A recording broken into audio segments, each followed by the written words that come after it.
অবশেষে ইসরায়েলে পৌঁছে গেছে মার্কিন ভারী বোমার চালান। স্থানীয় সময় শনিবার যুক্তরাষ্ট্রের জাহাজে করে ইসরায়েলে পৌঁছায় ভারী যুদ্ধাস্ত্র MK-84। পরবর্তীতে তা ইসরায়েলি বিমান বাহিনীর ঘাঁটিতে সরিয়ে নেওয়া হয়। স্থানীয় সময় রোববার বোমা পাওয়ার বিষয়টি নিশ্চিত করেন প্রতিরক্ষামন্ত্রী ইসরায়েল কাটজ। এ সময় মার্কিন প্রেসিডেন্ট ডোনাল্ড ট্রাম্প ও তার প্রশাসনকে ধন্যবাদ জানান তিনি।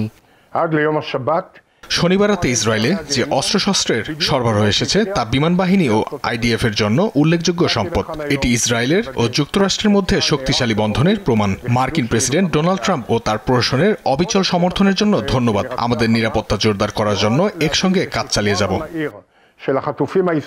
এদিকে ইসরায়েলি প্রতিরক্ষা মন্ত্রণালয় তাদের বাহিনীর জন্য যুদ্ধাস্ত্র সংগ্রহ ও পরিবহনের জন্য প্রচেষ্টা চালিয়ে যাচ্ছে। এ পর্যন্ত 678টি ফ্লাইট এবং 129টি সামুদ্রিক চালানের মাধ্যমে প্রায় ৭৬,০০০ টন সামরিক সরঞ্জাম ইসরায়েলে এসেছে বলে জানায় IDF। MK-84 হল 2000 পাউন্ডের বোমা যা পুরো কংক্রিট ও ধাতু ভেদ করে বিস্ফোরণ ঘটাতে সক্ষম। গাজার ঘনবসতিপূর্ণ এলাকায় ইসরায়েল এসব বোমা ব্যবহার করতে পারে এমন উদ্বেগে অন্তিম মুহূর্তে যুদ্ধাস্ত্র সরবরাহ স্থগিত করে বাইডেন প্রশাসন। কিন্তু মার্কিন মসনদে বসে ওই স্থগিতাদেশ প্রত্যাহার করেন ডোনাল্ড ট্রাম্প। রায়হান কবির শুভ্র, নিউজ ডেস্ক, দেশ টিভি।